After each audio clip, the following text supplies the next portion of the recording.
Hello, everyone. I'm Traci Arieli, end-of-life doula and founder of Comforting Closure. Welcome to another episode. Today, we're going to talk about something that hopefully all of us are going to get to use at some point, Medicare or Medicaid. Whether you're approaching retirement, caring for a loved one, or just trying to make sense of your own options, understanding these programs can feel like a full-time job. To help us make sense of these programs, I'm honored to have Sharon Knox with us today. Sharon is not just an expert in all things Medicare and Medicaid. She's someone who genuinely cares about making this journey easier for people. As an independent California licensed life and health agent and founder of Meta Insurance Solutions, Sharon brings both knowledge and compassion to the table. Together, we're going to break it all down: what Medicare and Medicaid are, how to navigate them, and the big changes coming up that could impact you or someone you love. So grab a warm drink, settle into your favorite spot, and join us for the conversation. Sharon, welcome, and thank you so much for being here today.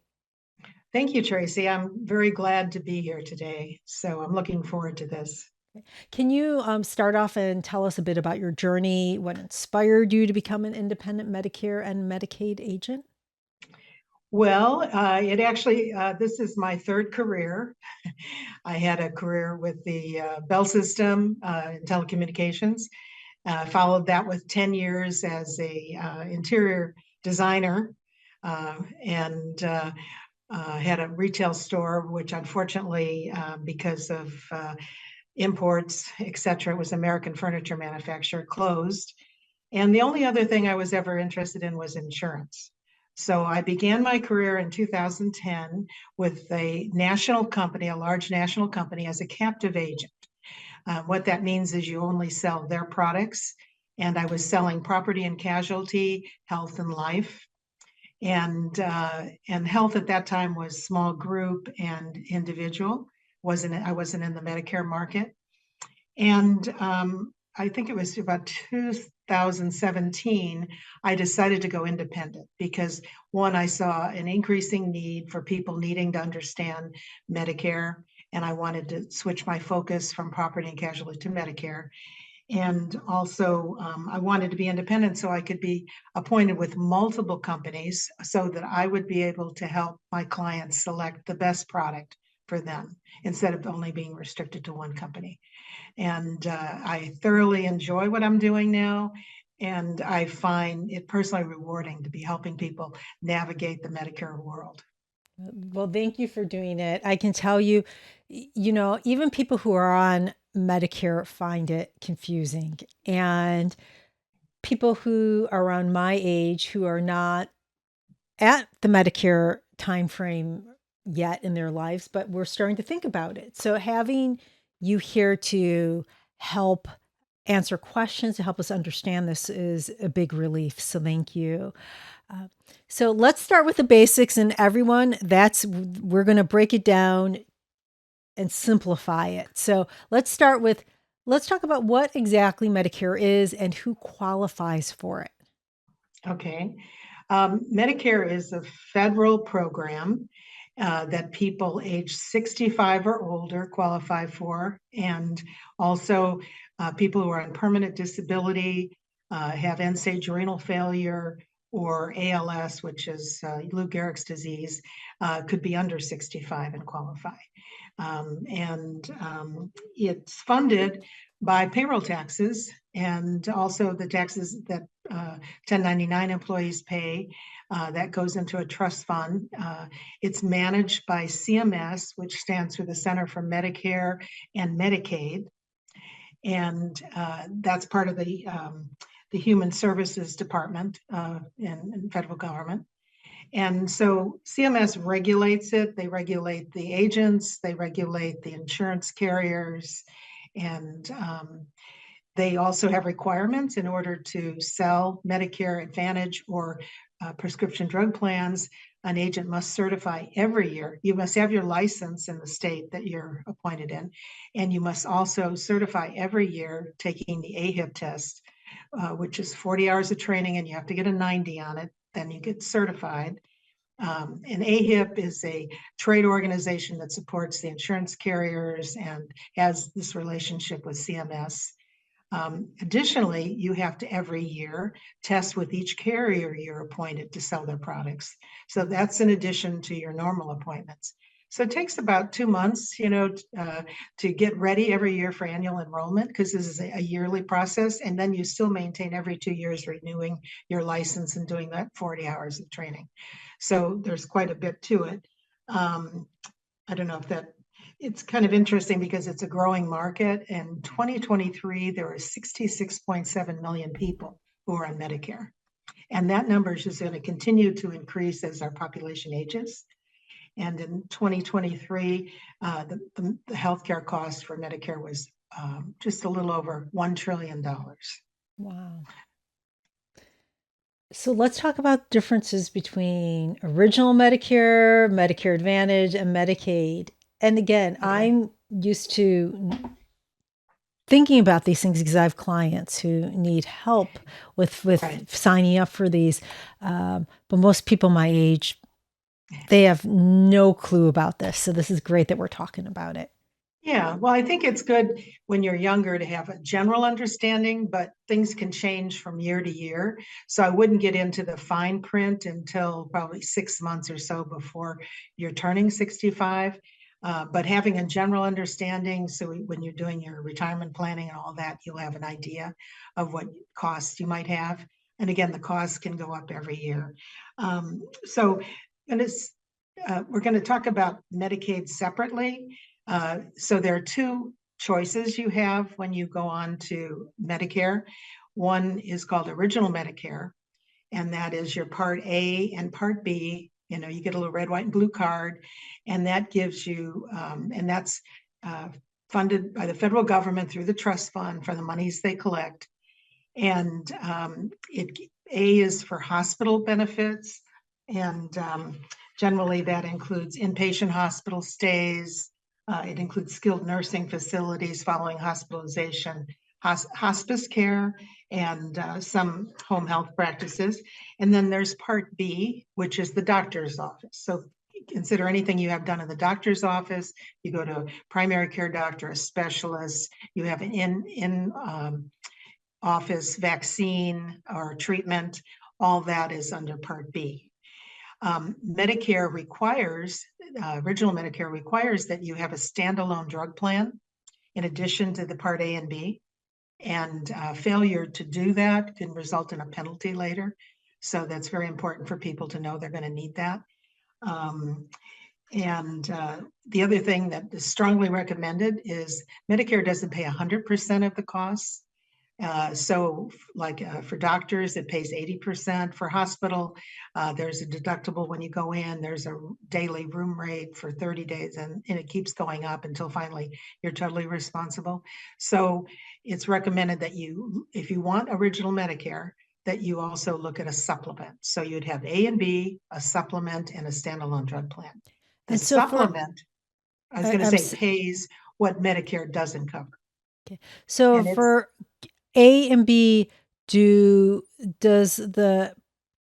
would I pay for that myself, or does the government fund that and then I pay for the pharmacy plan and for the supplement? Is that how it works? All right. If you or your spouse have worked for 10 years, 40 quarters, A is free. Okay. You don't pay for that. B is based on when you first go into Medicare, it's based on your 2 years prior earnings. Last year was $174.50, I believe. This year it's $185 per month. Okay.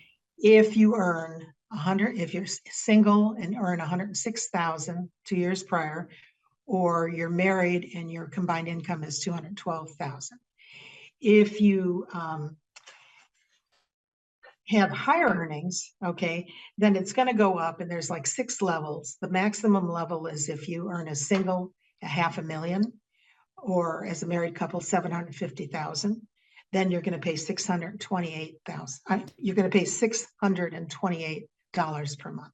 And you're talking I apologize for interrupting. You're Yeah. talking, this is the same throughout the US, or because I know you said that you have to This is test in the state. federal program. It's Okay, the same across the US. Yeah. great. Even though we have higher earnings in some states than others, it's one plan for everyone. And this information is available online and subject to change every year. And so it's based on those 2 years prior earnings. But say you had high earnings and then you retire and now your earnings are going down. Well, when you file, they're going to be looking at your IRS filings and your rate will go down if you had to pay a higher amount. So, but some people have quite a bit of money in their retirement stage, and those people are going to continue to have a higher Part B rate. Yeah, thank you. And so then you Yeah. have the other two that you are the supplement and the pharmacy that you pay for. Wonderful. And so we're Yeah. talking about that before I interrupted you, and I apologize for doing Oh, that. I that's just, okay. So let me just continue because there's two options, original Medicare, and then you can get a supplement to pay what I said, the additional cost that Medicare doesn't cover. And that is done, the supplements are purchased from an individual insurance carrier. And if Medicare approves, and pays for what the service you had, they must supplement that. And they have a variety of different plans. The most popular is the one that pays the most. And right now that's Plan G. And the only cost you would have in addition to, so if you're looking at your maximum cost for health and doctor, not talking about prescription, your maximum cost would be 12 times your monthly premium. Plus there's a one-time deductible that this year went from $240 up to $257. You pay that for if you're admitted to the hospital or certain services, not for just going to the doctor. But once you pay that, then you pay nothing else the remainder of the year except your Part B and your supplement. Okay. And then you're probably going to have a premium for your drug plan, and that you'd be responsible, and it is looked at separately. It's not covered by the med supplement. Okay. So the other option, the option to original Medicare, is called Advantage, Medicare Advantage plans. Those are provided through individual insurance carriers, and there's a large number available. And all insurance for Medicare, supplements, drug plans, and Advantage plans are regulated, and the carriers have to be contracted within the county that you live in. Okay. So those were where your choices would be. So the Advantage plan, the insurance carrier has a contract with CMS, and CMS sends them a portion of your Part B. For every member they sign up, they send them money. So they have this money to pay for the expenses, and they cover hospital and doctors, everything that Medicare covers, they must cover. But they also provide extra benefits that the med supplement and Medicare doesn't provide. What are those benefits? They're things like dental, vision care, chiropractic, acupuncture, over the counter, things that are not prescription, but like toothpaste and those kind of things, benefits. And the benefits can vary in amount and from plan to plan. They also have an embedded drug plan. And the other thing that most people are attracted to is usually they have either zero or a very low premium, monthly premium. what, okay, so I read in the news, and I'm sure many of us have read in the news that the Advantage plan, that you could be denied coverage more for the Advantage plan than the original Medicare. Is that true? I mean, what are your thoughts on Well, that? I think there's a lot of controversy over that. When you have original Medicare, if you're, you can go to any doctor, first of all, in the United States that accepts Medicare. Okay. And the doctor or the hospital, they're going to bill Medicare directly. So they don't, if they know what's approved by Medicare, they don't necessarily need authorization. If they're uncertain whether or not it's a Medicare benefit, then they can get authorization from Medicare. If they do that, then the supplement has to pay the part that Medicare doesn't pay. With Advantage, you have a different situation. You have the insurance carrier managing everything. from the funds that they get from the federal government. And there are two types of plans. One's called an HMO, the other one's a PPO. The HMO, you have to stay within a medical network. Mhm. And the medical network, you also have to, with an HMO, have a primary care doctor. And your doctor, if you want to go to a specialist, has to, first of all, they have to have reason to send you. You can't just go to a specialist because you'd like to talk to one. But if you have a condition and they refer you to a specialist, they get prior authorization to do that. Okay. So in some cases, people either don't follow the rules or they don't understand them. And they go to a specialist, their cousin's a specialist, and they just go to him without a referral. And then there's a bill, and the bill with the HMO goes through the medical group that the doctors contract with, and then the carrier also contracts with. So the doctor sends the bill to the medical group send it to the insurance, and they go, hey, this wasn't authorized. Yeah. So in a case like that, the bill will not be paid. And I think there's a lot of times that happens. So it's important to understand your plan and how it works. Now, if you have a PPO, it's a little different. You don't have to have a referral to go to a specialist, but you do have to know that the specialist accepts your plan. In other words, they have contracted with that carrier. So you can go out of county. Sometimes you go across the country, but every PPO plan has its own rules and area. And so you have to understand that. So if you think, oh, I got a PPO, I can go anywhere. Well, if the doctor wasn't contracted, you're going to get the bill. And if you try to get the carrier to pay for it, they're going to say that person wasn't in network. So I think that's happened a lot. And there is a little bit of delay when the doctor has to, because you've got the doctor's office, the medical group, and the carrier, a little delay in getting authorization sometimes, where it's faster with the doctor just talking with Medicare. Okay, I don't know if got that it. clears it up. I can tell you that I have not had a problem with any of my clients not getting coverage, not getting surgeries and things that they have had, but I've heard of those situations and I don't know the details. Great. Thank you. I appreciate that clarification.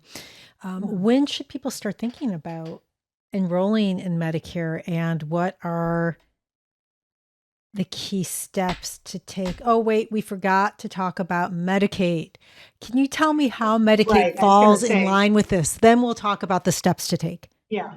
Okay, so Medicaid, and in California, they call Medicaid Medi-Cal. Okay. So people get confused because, oh, I thought I had Medicaid. Well, you do, but it's called Medi-Cal in California. Um, and which reminds me, we didn't talk about Part C. Oh, Part C is another name used for Advantage got plans, it. which include A, B, and the drug plan D. Okay, so so Medicaid is a program, and it's unique to each state. It's a partnership between the federal government and the state. Okay, it's administered in the state. You can sign up for the program. If you're low income and you qualify, you can sign up at your local Social Security office, or you can sign up online. And there are different levels of Medi-Cal. I'm going to call it Medi-Cal. There's different levels. So one might just be getting help with your drugs, which is LIS. That's called low income subsidy. And there are different levels within that. You might get all your drug costs paid, or you might pay a share of costs, depending on your income. If you get into the full Medi-Cal, that's called dual. And then if you have Medicare and Medi-Cal, you won't pay anything for hospital or doctors, or your drug plan. Everything will be covered with those. In fact, in California, if you have full Medi-Cal, they're going to pay your Part B costs. But remember, this is based on your income level. And once a year, you have to resubmit what your income is. If there's any change, you could lose coverage. And also, there are some carriers that offer special plans for people that are, because you don't have to, today, you don't have to have an Advantage plan, but the counties are moving into that because the counties were coordinating care and they don't want to do that. So people are being moved to Advantage plans that coordinate benefits. And we have one in Santa Clara County where we're located. That is what they call has a contract with the state and the federal government, and it's called duly aligned D-SNP. And they coordinate everything. So when you go to the doctor or the hospital, you just give them one card and they take care of everything and you don't pay anything if you're full dual. Now, so a Medi-Cal or Medicare is at any age where you have uh you have sorry, Medicaid and Medi-Cal are you use it's based on income and you could use it anytime in your life. You don't have to wait until 65 or and then Medicare is for when you hit a certain age. Is that correct? Yeah, Medicare in the state of California covers all ages based on income. But when the rules change when you are on Medicare because you must have Part A and B, and it works a little differently and coordinates with Advantage plans. Got it. So yeah, Okay. but we're primarily focused today on Medicare. So Yep. uh, It's just okay, so you were asking about when when people should enroll in Medicare and what are the yeah, steps? so there's what they call when you turn 65, you get what's called an initial enrollment period, and that's a 7-month period. It starts 3 months before your 65th birthday, includes the month of your birthday, and 3 months after. So during that 7-month period, you, first of all, in order to enroll in a Medicare supplement or a Advantage plan or a drug plan, you must have your Part A and B. So as soon as you know you're going to be retiring, say you're working and you're going to be retiring, or maybe you're not working, as soon as you know, you can apply for your A and B like 4 months before your birthday, and it'll be effective on the first of your birthday month. Okay. So once you have that, and some people get it faster than others, I don't know for sure if online or in person, which one is faster, probably online. Because now you have to get an appointment to get into Social Security Department administration. So once you have that, then you can enroll in one of those plans. It will not, if you enroll anytime during that 3 months before your birthday, it'll start on the first day of your birthday month, even if your birthday is on the 20th of that month, because that's when your Part B starts. If you delayed in getting your Part B and you don't get it until your birthday month, then they'll make it effective the month after. And then if you enroll in that month, because you have 3 months left to enroll on time, it'll be your plan will start on the first of the following month. Okay, that's now. What if you're working? If you're working for a company that has 20 or more employees, and you have them providing your health insurance, you have the option to go on Medicare or stay with the plan. So that's where it's good to have a local agent kind of help you measure, figure out what is my best choice by comparing the two plans. You're going to look at your benefits, what your out-of-pockets are, and you're going to look at, am I paying a contribution or is the employer paying the full amount?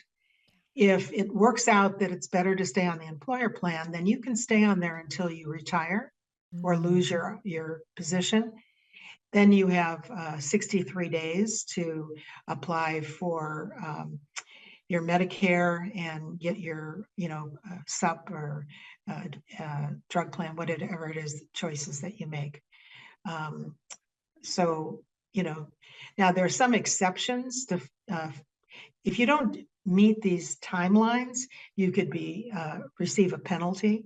You can get a penalty for not filing for Part B on time when you're eligible. You could get a penalty for not starting your drug plan when that's required. So sometimes there's something comes up, like the fires we're having, and there's, you can't find paperwork or anything like that. You will get you may get a special enrollment period. They make an exception and you won't be paying a penalty.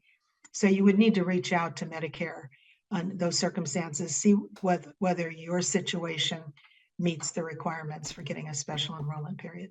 And what are these penalties like? Curious. I'm Well, just curious. the penalties could, well, if you don't have a drug plan when you are required to, say you stay on the employer plan, they need to tell you if their coverage is credible. And credible coverage means it's as good as Medicare or better. So sometimes they put it in their employee booklets, and sometimes HR will tell you, and sometimes it just gets missed. Okay, so then you need to ask, is this credible coverage? And can I have proof of that?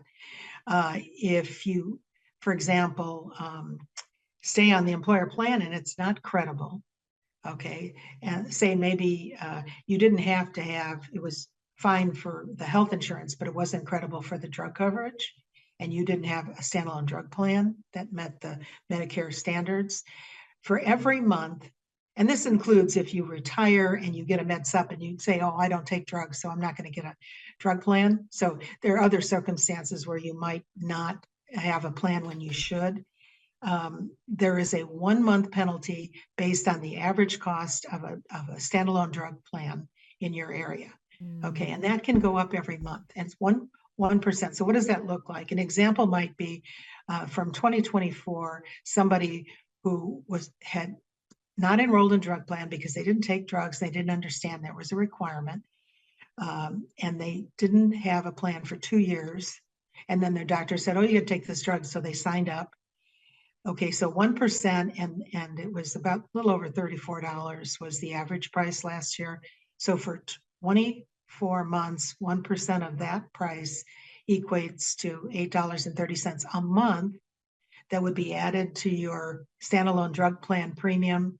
CMS tells the carrier to bill it, then they send it to them, or to your Advantage plan. And that penalty stays for your lifetime, as long as you're on Medicare, okay? And it goes up based on the cost of the average drug plan. So I know this year, I don't know what the average cost is, but I know a lot of plans went up this year for standalone plans. So that penalty is increasing. So if you already have a penalty, you're not going to keep that level forever. It's going to continue to increase. Wow. So very important to be aware of this and make sure that you have your coverage when you should. Yeah, that is huge. Yeah. Now the Part B penalty, a little different.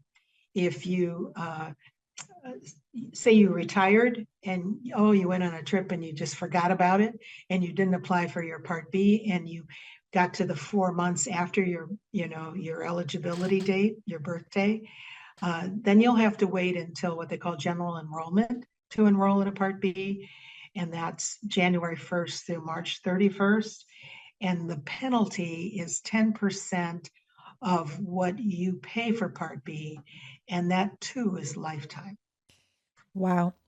Yeah. That's steep. Yeah.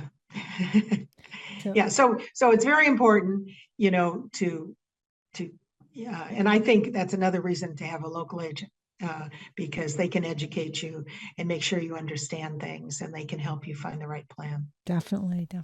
So speaking of the right plan, how does someone choose the right coverage for their needs? What advice do you have besides for going to someone like yourself, which everyone should be doing?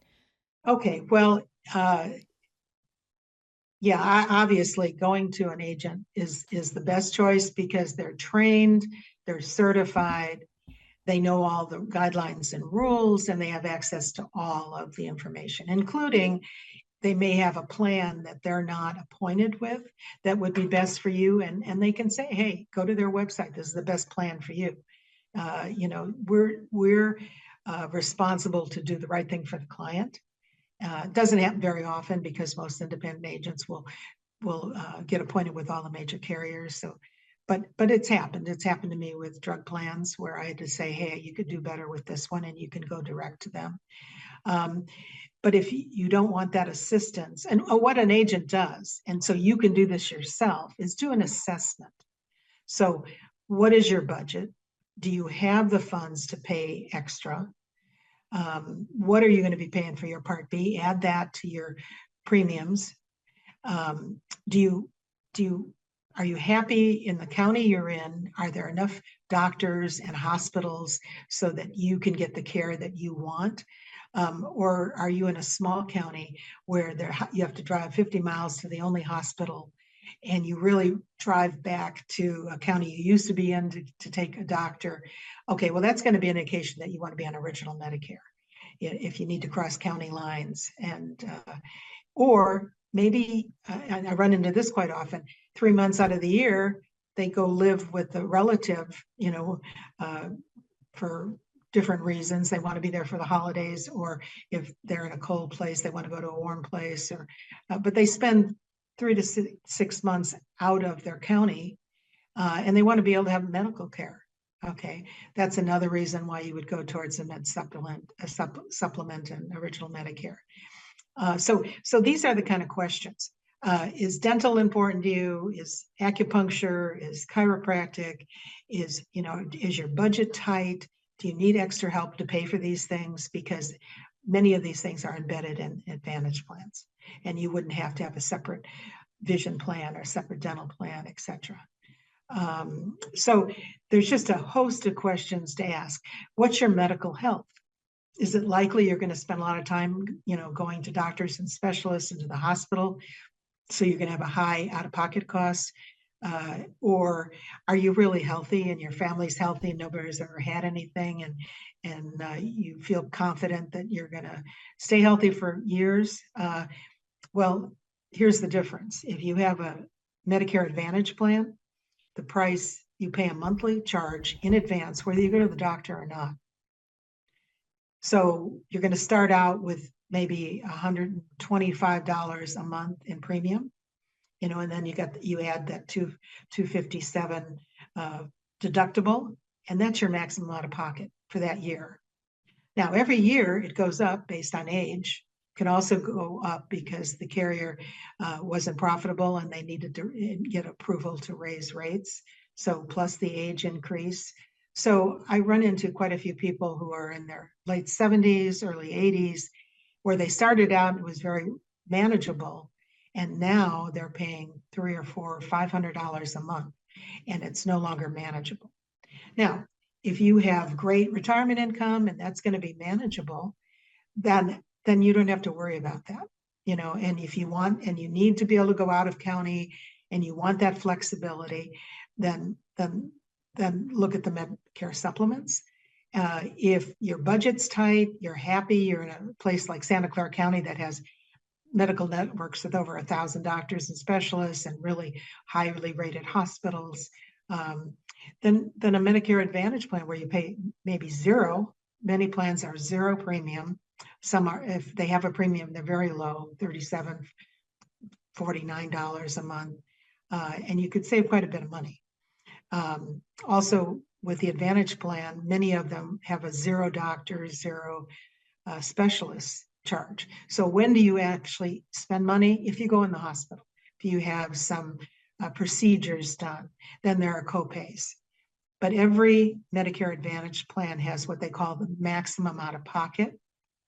And what that means is when you're paying those copays and those co-insurance charges with your plan because you had to go to get a service that had a charge, when that adds up to that maximum out of pocket, then you don't pay any more for doctor or hospital the remainder of that year.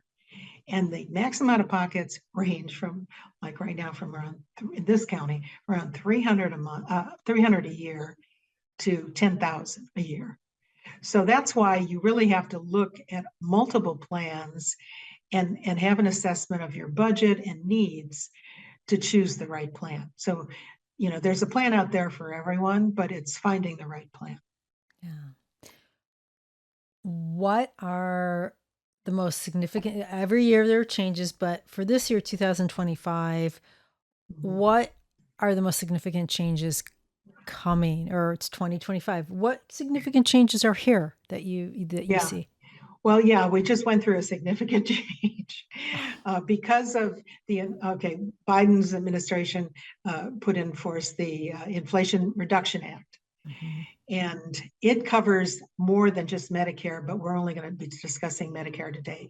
And the goal for Medicare was to reduce drug costs. Everybody's heard that in Europe they pay less, in Canada they pay less, people on company plans pay less, but Medicare was paying higher amounts.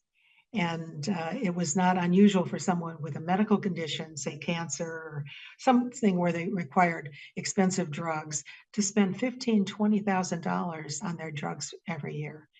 So why did this happen? When they first set up Medicare, the drug cost was a small part of healthcare. like 3 to 5% of costs. Now it's more like 28 to 30% of costs. So in order to get Medicare passed, they said there would be no negotiation on rates with the pharmaceutical companies. So Medicare could not negotiate prices. So the Inflation Reduction Act changed all that. The insurance companies can now negotiate with pharmaceutical companies. However, we're talking about a big change. So it's going to be done over a time period. So the beginning was last year when they reduced what any member would pay for their prescriptions drugs to about $8,000 per year.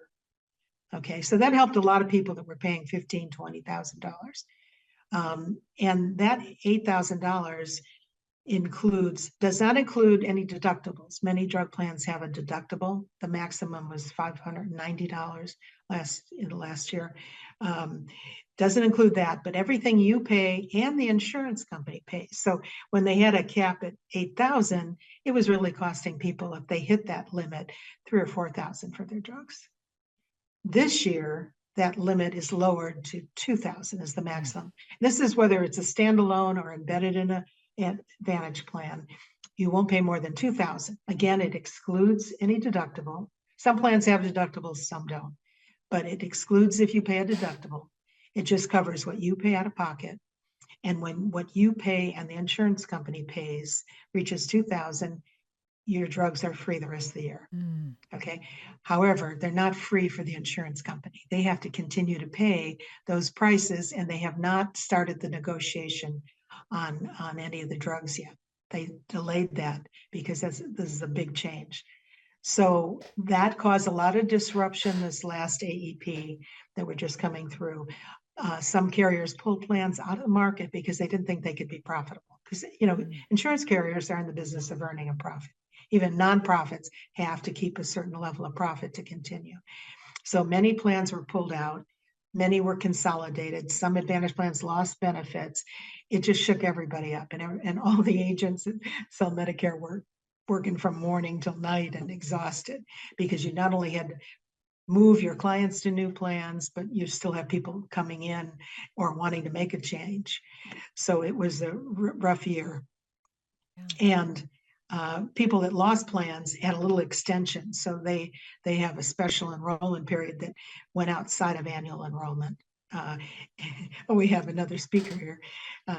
They have another plan that went outside of, or another special enrollment period that allowed them to make a change by the end of December, and they still have January. If they did it by end of December, they won't be without a plan. If they wait and do it in January, they didn't have a SUP or Advantage, a drug plan or anything for a month. They just had A and B. So that was okay. So now in 2026, that's when the first 10 drugs, they've already negotiated them and named them, and you can see them online. They've negotiated lower prices.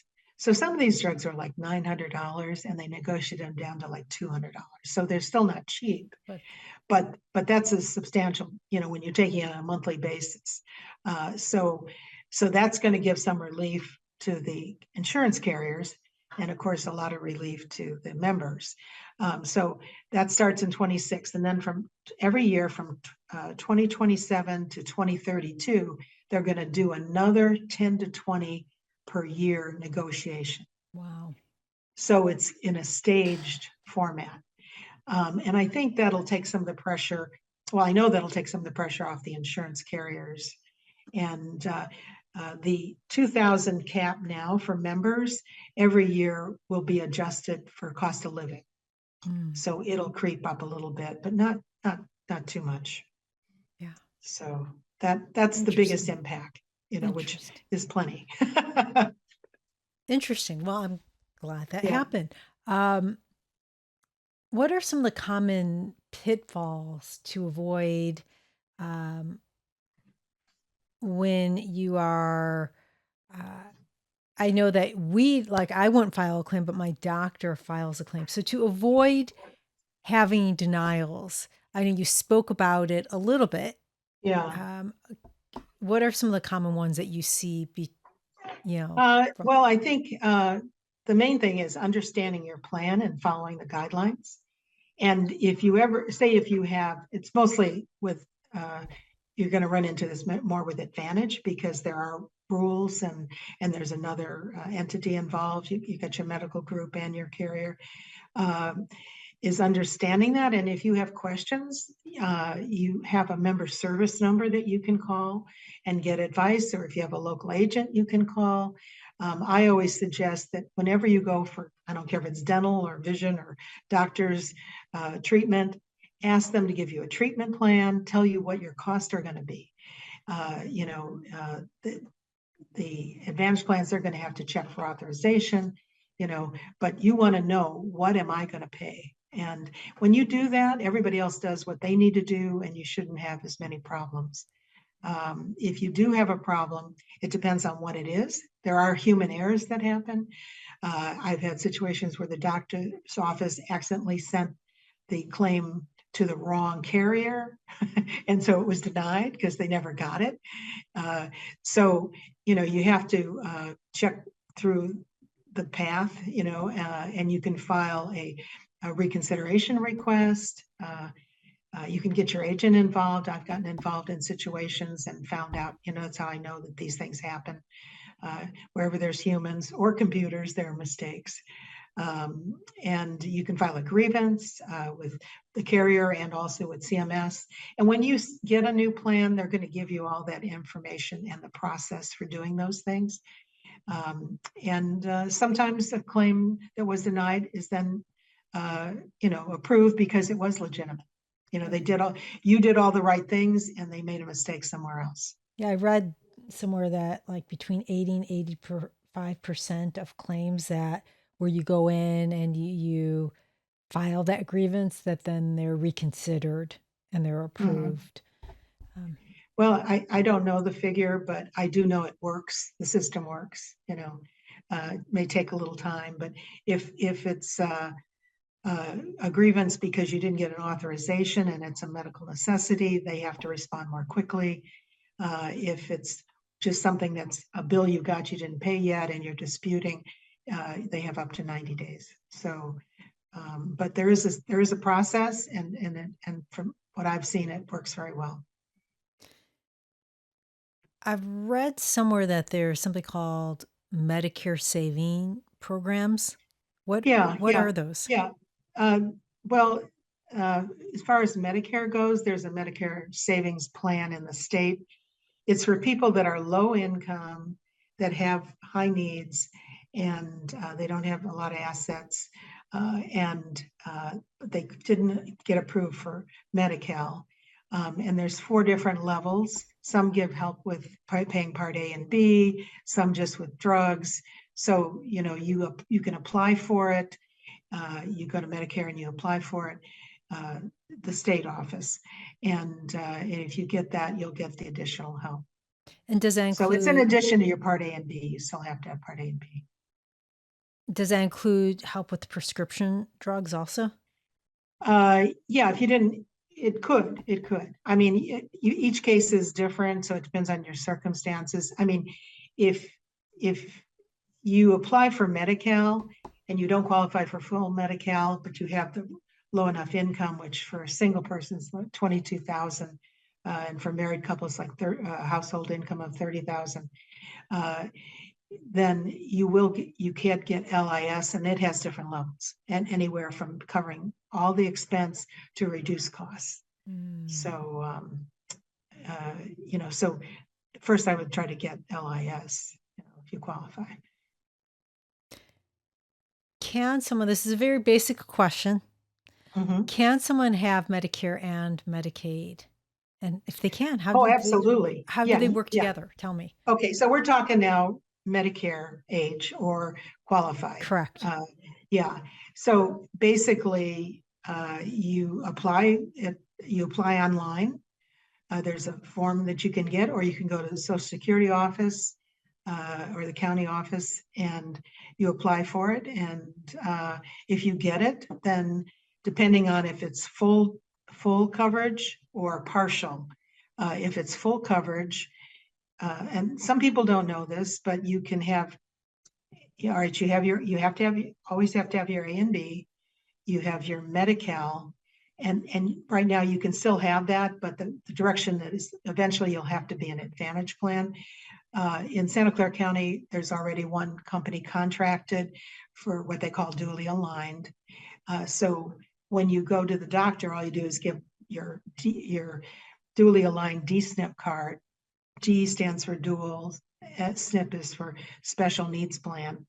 You give them the one card and they coordinate everything for you and you don't pay anything. Plus, usually those plans offer more benefits than the average Advantage plan because those are people with greater need. They might have a grocery benefit. They have like pet care, different things that standard plans don't offer. So you really, if you have both of those, you would be better off getting a DSNP plan.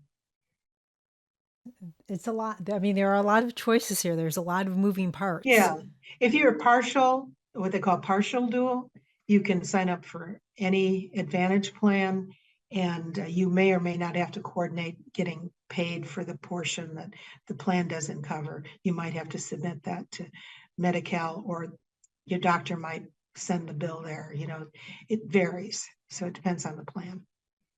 But you still get help. What resources or tools would you recommend for someone who's trying to navigate these decisions? Okay, well, again, my first recommendation is a local licensed and certified Medicare agent. But in addition to that, CMS puts out a book. I don't know if I can show this, called Medicare and You. I don't know, can you see that? Oh, yeah. Yeah, That looks like a yeah, hefty they put book that there. out every year, but you don't get it until after you're on Medicare. But you can go online and just Google and download a PDF at no cost. Okay, I think CMS has them in different places, but don't pay for it because you can download that at no cost. It covers everything we've talked about in more detail. So you don't need notes because everything I said is in there. It covers more information if you're in California, the California plans that are available by county. It defines terms, you know, because you'll have things like maximum out of pocket or SEP or, you know, all these acronyms. You can find out what they're talking about. What's coinsurance, what's copay, you know, what's the difference? All that information is in there. So it's a valuable resource. I refer to it occasionally or use it to help a client. The other source is you can go to CMS.gov,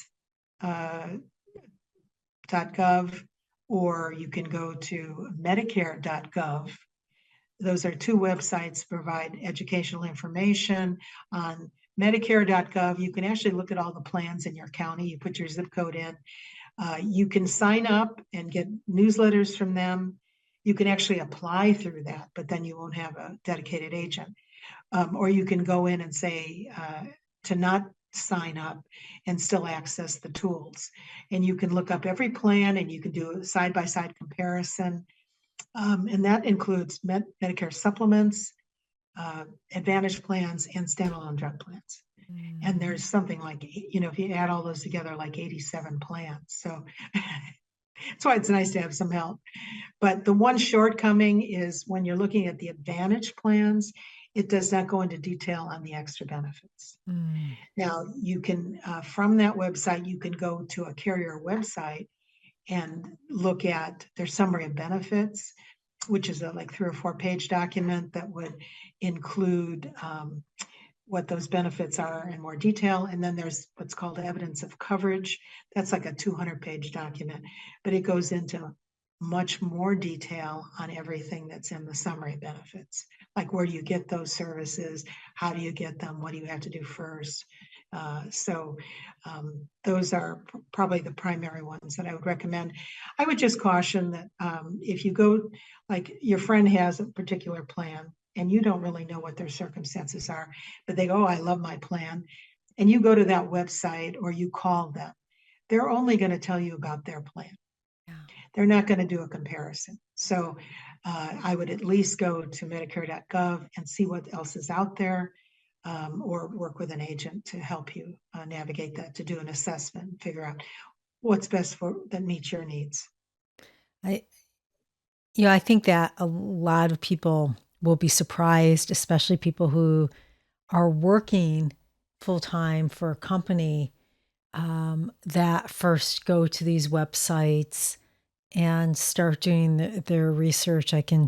While I'm not on Medicare, I can tell you from going from full time employment to having my own little small business Mhm. and doing that research, doing that research myself, that it is a lot, even on these websites that give you good information. You really do need to spend the time, or you do need to talk to someone. I know, Sharon, like your services, when we were talking about it, one thing I wasn't aware of is that I'm not paying you for your help.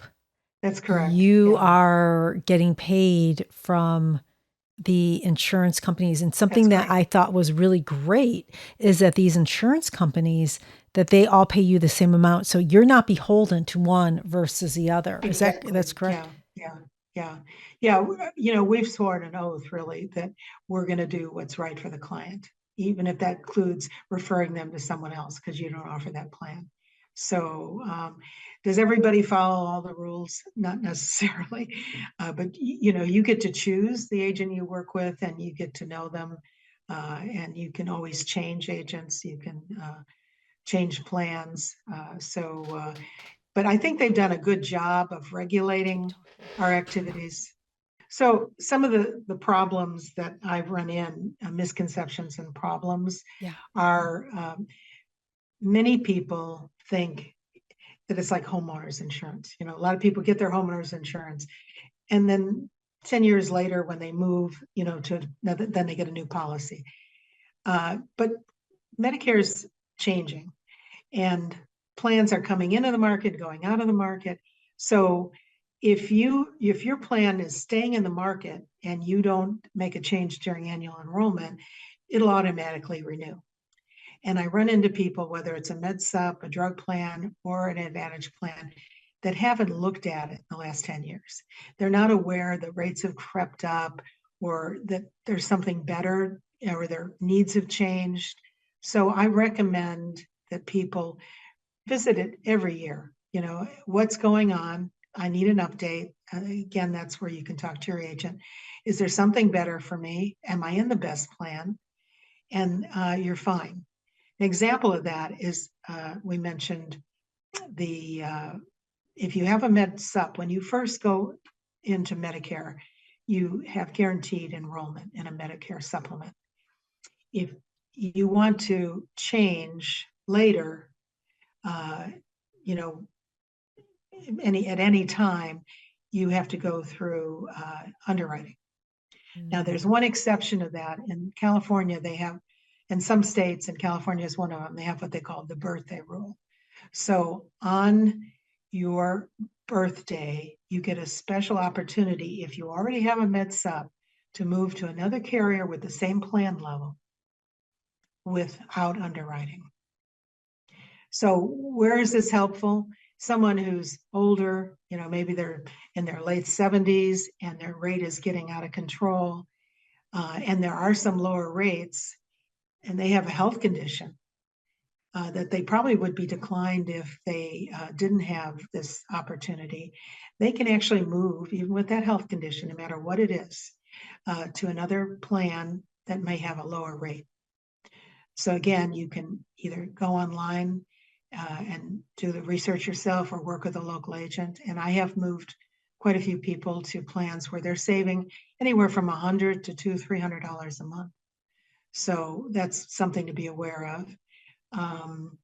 The other thing is, I find this happens frequently. I'll meet someone, they're low income, they're struggling to pay their bills, and they're not aware that they can apply for Medi-Cal. Mm. So, I can help them and direct them to do that. So if you know somebody who's struggling financially, you might say, hey, did you know there's a thing called Medi-Cal? And you can learn more about that online at medicare.gov or call an agent. And the income levels, they might have tried to apply 5 years ago and they got declined because of their income level. But now the income levels keep creeping up and maybe now they qualify. There was a time when you couldn't, they counted your home as assets. Now they don't. So, Thank goodness. yeah, so now they just look at your cash assets and stocks and things like that. So even if you were declined in the past, you might be eligible, and it costs nothing except your time to apply again. Very, I very think interesting. That is, those are I didn't know that with the supplements you can take and they most do people not. don't. Yeah. And if you read the fine print and a lot of the like evidence of coverage or whatever, it's mentioned there, but people don't read everything. Yeah, and it's good to remember, and it doesn't hurt to look, hey, and if you find out that you have the lowest rate, well, good, then you stay where you are, you know. So it's always good to just kind of look and see what's changed and what you could benefit from. You can go from a med sup to an advantage plan. So if your rate gets to be too high and you find you're not willing to travel for medical attention and you're just staying in one place and you're happy with your doctor and hospital, you can move to an advantage plan and go to a zero premium. And if you pick a plan with a low maximum out of pocket, you will save money even at the worst health condition. So those are things to be aware of as your life changes and your health issues change. Last question. What is one piece of advice you wish everyone knew about Medicare? Well, it's more, and I've said this several times, and as you brought up, having a local independent agent costs you nothing. And if you meet with them and they help you and you decide you don't want to enroll with them, you're free to go. There's no requirement that you have to enroll through them. Now, if you enroll through them, they're going to get compensated by the insurance carrier, and they certainly would appreciate that. But you're not obligated. So if you meet with an agent and you go, hey, I don't think we get along or whatever, that's okay. So having that agent, using the tools that are available, learning what you can, but you don't need to do it in detail 5 years before because we're constantly changing. I would just look at that as you're facing, 64 and a half. That's the time to start. And the other thing is being aware of what the rules are when you're aging in, because we talked about penalties. Well, those things can change. The time limits can change. The enrollment period can change. So being aware of what the rules are so you avoid penalties. One particular thing is if you're on a company plan and you're over 65 and then you retire, they offer you COBRA. And just want to point out that COBRA is not credible coverage for drug plans. So you have 63 days to apply for your drug plan. And, you may not want to take full advantage of COBRA. And you might even save money by going on Medicare, depending on what your income level was. So don't wait. That's a rule now. You definitely have to get your Part B, but before you can enroll in a plan. But be aware that you don't want those penalties for life. And Cobra is really expensive. Cobra is really expensive. Yeah, and so I mean, if you were going to, just about any plan would cost less unless you made a $500,000 and your Part B is 600, and you want a med sup because then you're going to be paying about the same as Cobra. Yeah. You're going to have your Part B cost plus your supplement cost and your drug premium cost. So, but you can still talk to an agent and figure that out. What's the best course. And maybe a penalty isn't a big deal if you have a lot of retirement income. So everybody's different, and understanding what your circumstances are and knowing your options is the best advice I can give. Thank you. Well, Sharon, thank you so much for being here and sharing your expertise and your knowledge with us today. It's been a valuable conversation. And I know that our listeners are walking away with a better understanding of Medicare and Medicaid. So thank you so much. Great. Well, I really appreciate the opportunity. Thank Be- you. Before we wrap up, can you let our audience know how they can learn more about Meta Insurance Solutions and get in touch with you? Well, they can go to my website, which is meta-insurance-solutions.com.